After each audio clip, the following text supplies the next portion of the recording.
What's up, everybody? Welcome back to Campbell's Memorial Music Rig Rundown. I think we're back on track. Episode 33 is what the man back there behind the camera tells me. So if we're off, it's his fault.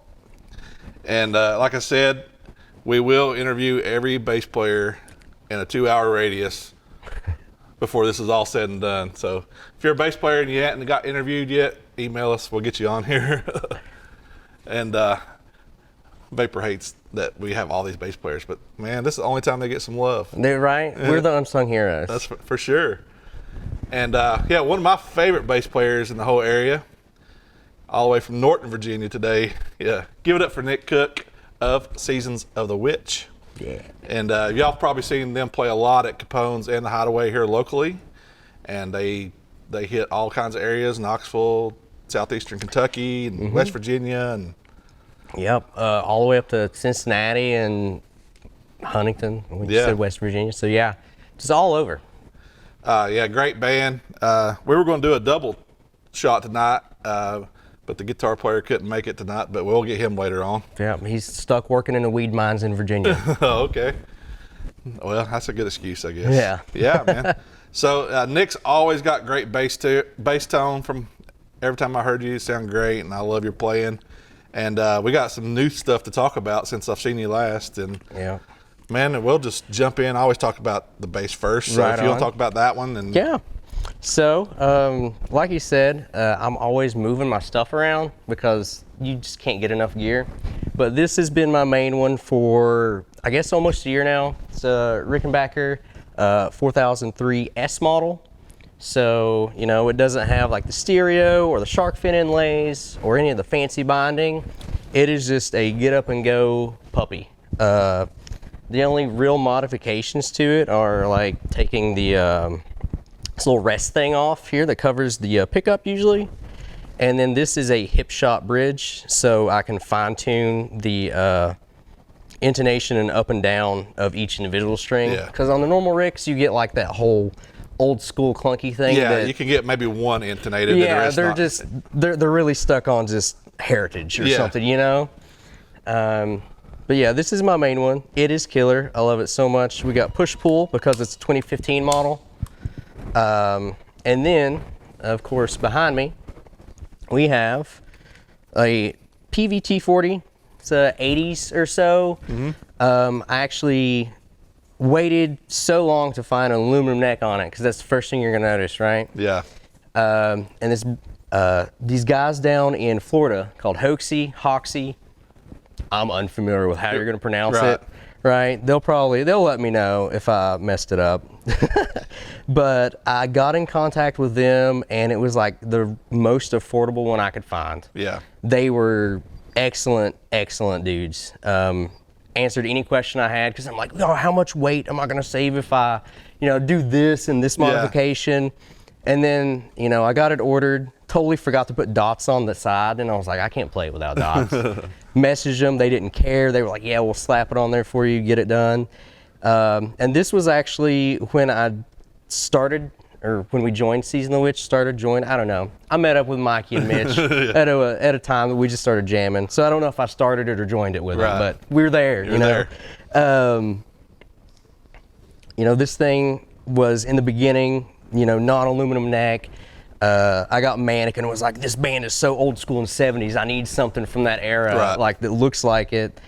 Immediately went for a T40. Yeah. And it was shit. I mean, the first album, everything we did with that, with this, sans the aluminum neck, but now we got this bad boy on here. Did it add much weight? Did you notice? Yeah. So an already heavy bass just got a little heavier. You're taking a 11-pound bass and turning it into an 18-pound bass. Yeah, for sure. All day. The neck dive really isn't that bad because of the strap I use. It kind of grips, but man, like it's a lot hotter pickups than the Rick, right?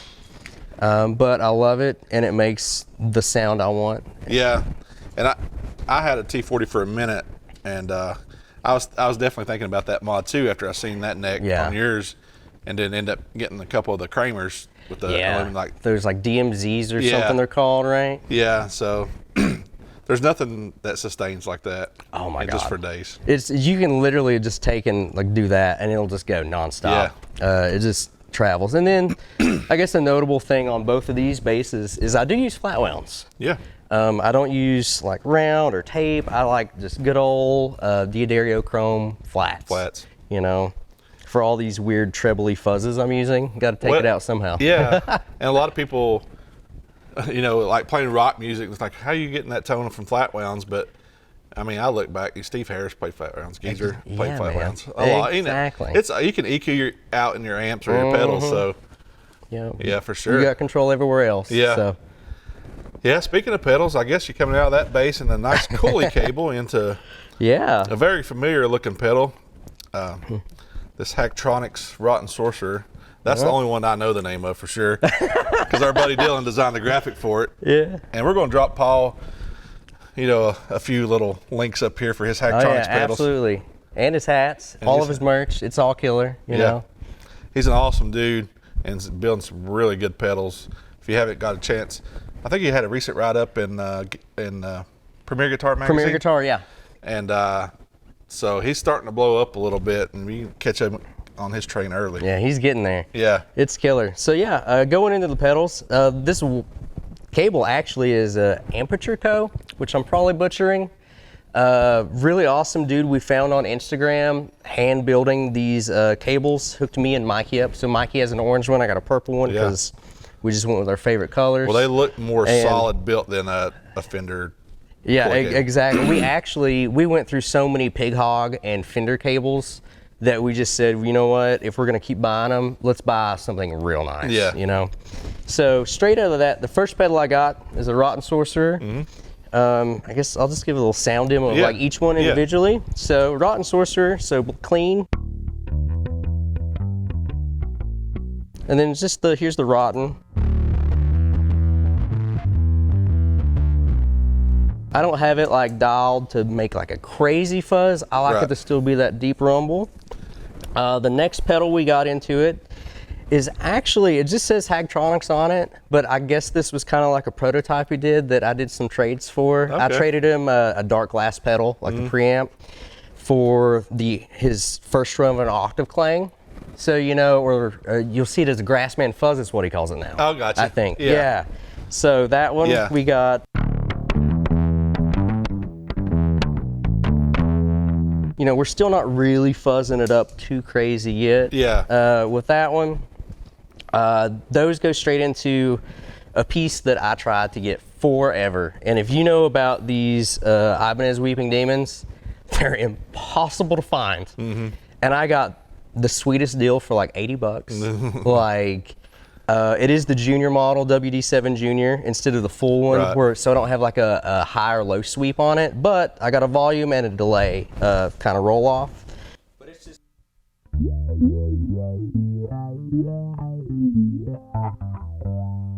And then of course, the thing about these is if you go all the way down, you start getting a little breakup paired with like these two stacked.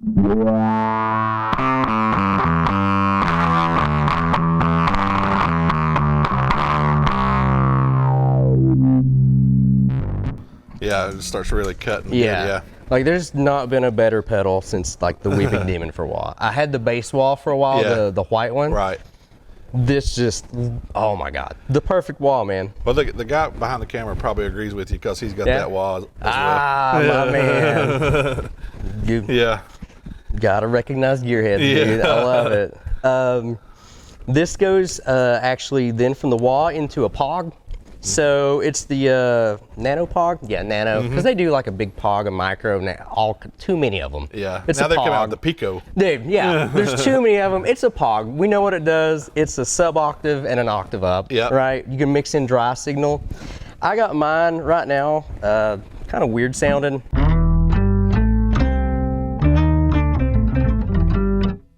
And I like to, usually when I'm using that, I'm actually mixing it with what would be the Grassman. Yeah. And this together, which, you know, that's got an octave in it anyway, and then you just get wild noises.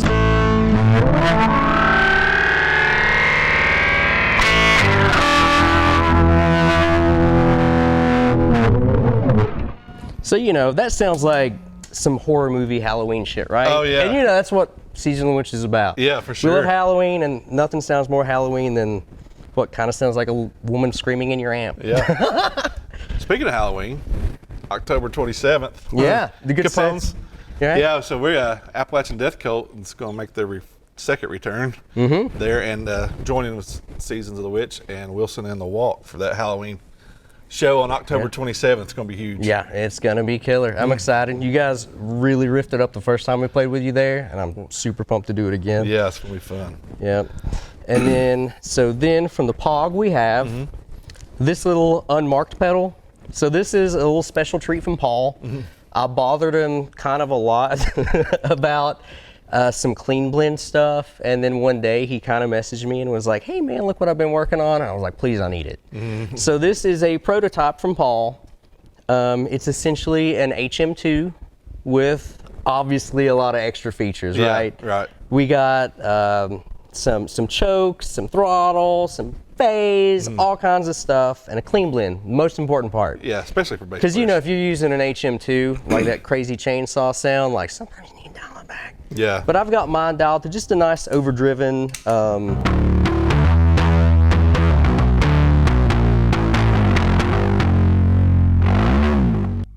and that's usually, honestly, what I use for my main bass tone now. Yeah.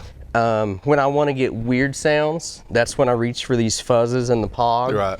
But mostly if I'm just like playing and riffing through most of our songs, it is just this bad boy right here. Yeah. The HM2 with the clean blend, I can really hear it. It retains that low end. Yeah, man. But it gets the nice overdrive, like just mean gnarly. You know, it's without being fuzzy, yeah, it's mean and gnarly. For sure. And like I end up changing the settings on a lot because I'm like, I need the HM2 sound out of it. I gotta. Yeah. And I'll crank it up and I'm like, it's a little too intense for the song. Maybe I'll go back. And there's too many knobs and switches, which I love, but I'm always messing with them. You give me a knob, I'm gonna turn it. Yeah, for sure. And then this one actually goes to a pedal I just got last week that I've been a big fan of. It's the Earthquaker Devices Afterneath. Which is just some crazy reverbs, and actually it took me some time to learn how to use it because I didn't know you could dead man switch it and hold it in, and then when you let off, the pedal's off. Yeah. I didn't know that, and I was like trying to like, what's going on? Why isn't it working? Got the instruction manual, checked it out, you know. I've seen they started doing that a lot of their pedals now. Yeah. I can't remember what the switching they call it, but yeah, it's exactly like that. At you know, Hagtronics, he's got some pedals that do that as well, like the Cerebral Spectre. It's a delay with an infinite feedback. The Sear, if you caught one of those. Yeah. I bothered him enough to get one of those from him too. But the reverb, it's new to me, so I'm not using it a ton, but I can make a crazy sound with it. With basically all this jazz on, and you just kind of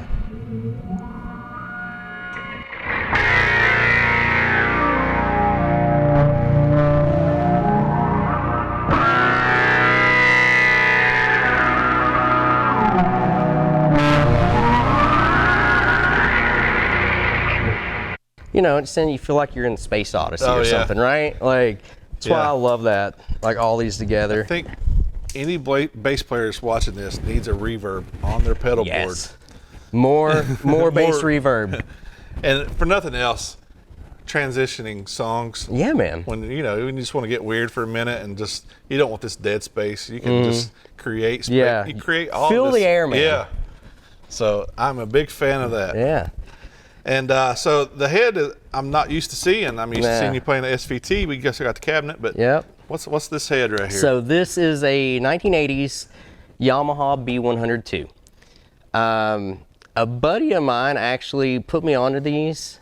He was like, man, have you seen these? They're killer, solid state. Can't mess them up, you know, they're cheap.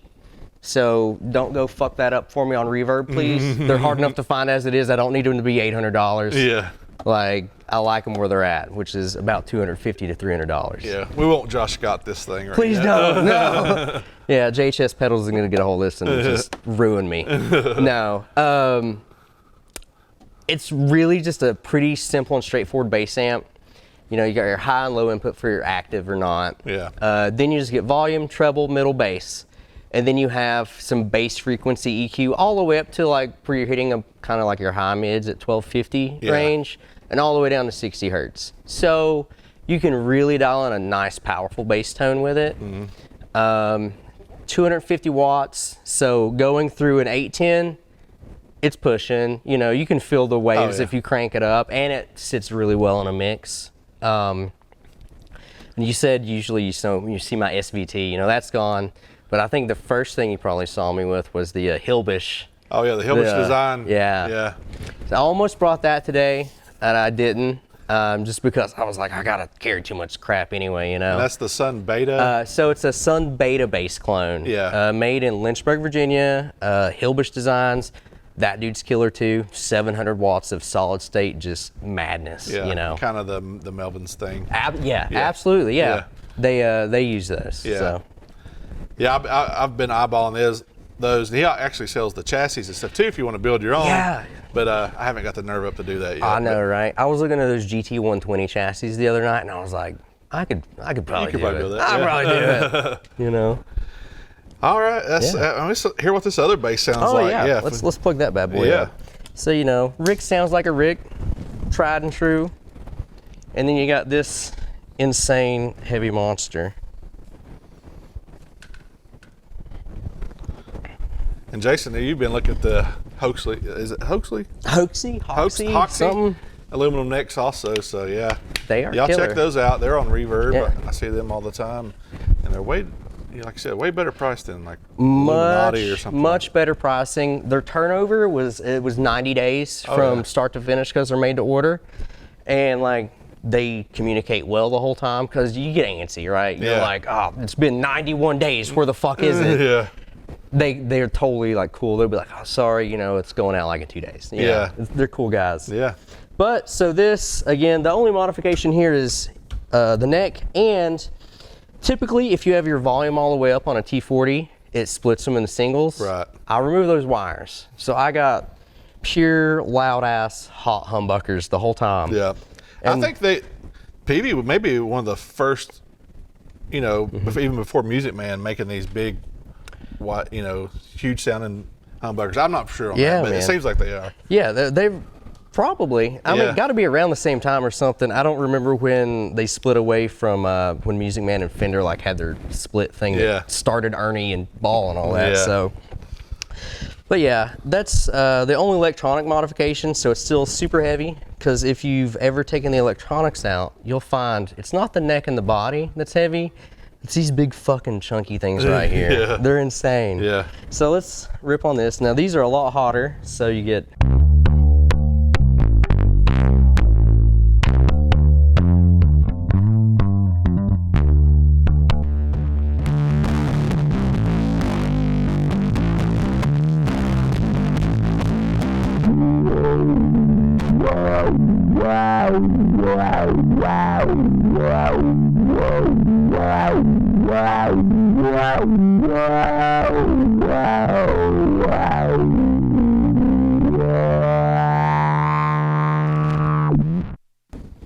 I'm getting a wah pedal next. That's what I'm missing. Yeah, dude. I need a wah pedal. And I like the fact that it's like that, and the bass wall does the same thing where you when you step on it, it activates it. Yeah, exactly. You know? So I used to have one of the normal just Dunlop Crybabies where you would park it, and the number of shows I would do sound check and be like, man, sounds a little weird. I was like, this stage just sounds shitty, you know? And I'll look down like halfway through the first song, and your wall was on. My wall was on, parked at a weird angle. I'm like, man. Yeah. So that would be me too. So I definitely need one of those. But yeah, I love it because like just talking about how it doesn't go until you engage it. Right. It's got like a little delay here, so we can actually turn it up. And if we do, well. So if you just stomp it with that delay up, it gives it a few seconds to dial back the wah. So you can definitely like do some ambient shit with that, and not just drain your wah out immediately, which can be abrasive because it's a volume boost, right? Right. So you can do some cool stuff with these. Every bass player deserves their own spaceship, man. Build your spaceship. Do it. So we're gonna start a bass player united cult or something. Right? Yeah. Hacktronics pedals, what can you say? I mean, Paul is building great things. we'll now throw a link up for him for Yeah. Hagtronic pedals. Put it right here. Right Yeah. in that area if you can. But I need to get in touch with him and order a bunch more stock because we are almost out. But yeah, and our good friend Dylan's doing a lot of He does that cool artwork, design, man. yeah, Oh, cool so artwork good. and all that stuff. So, and Seasons of the Witch. What do y'all got coming up? Anything soon? So what we got coming up, our next one will be on the 29th. We just got that one confirmed, so that is going to be at the Hideaway down here in Johnson City, September 29th with Horse Burner and Windrider. Super excited for that one. Our good friends Windrider, who we've done so many shows with, little tours with, man, they're killer. Then after that we have Mountains of Metal, which is October 6th and 7th.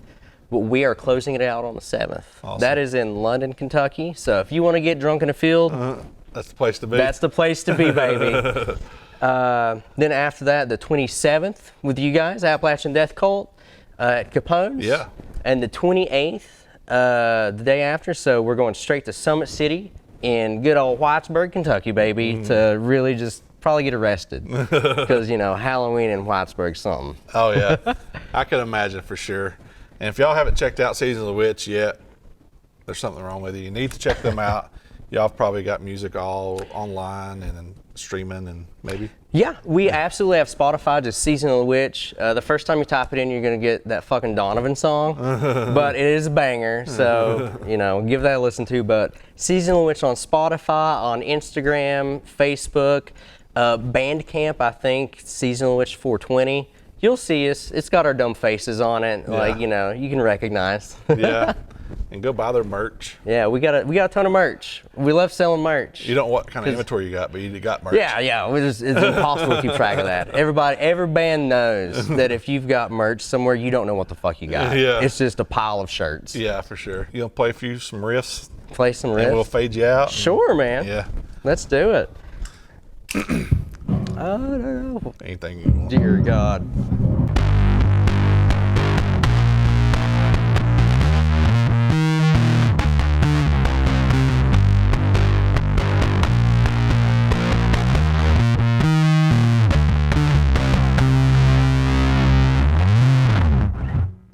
Yeah, I love that pedal.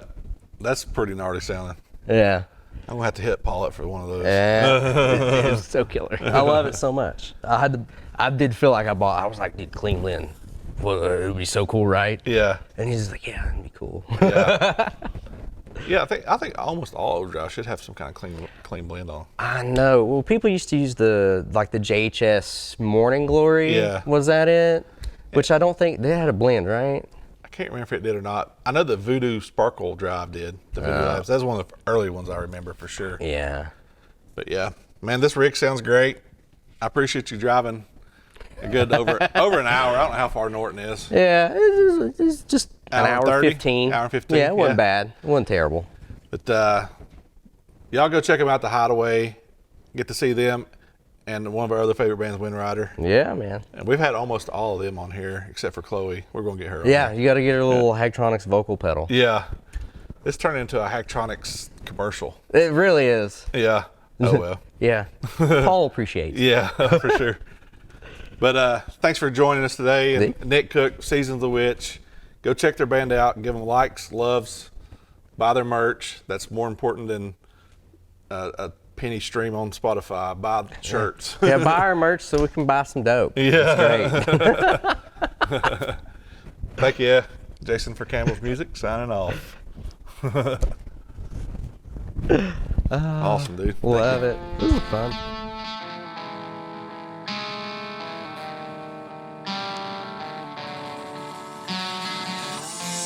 The color of your eyes burned in my mind.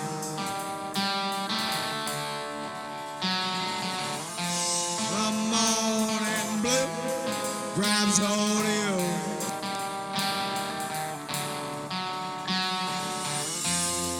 And I lost my mind by the window pane light for you. The memory of your life just on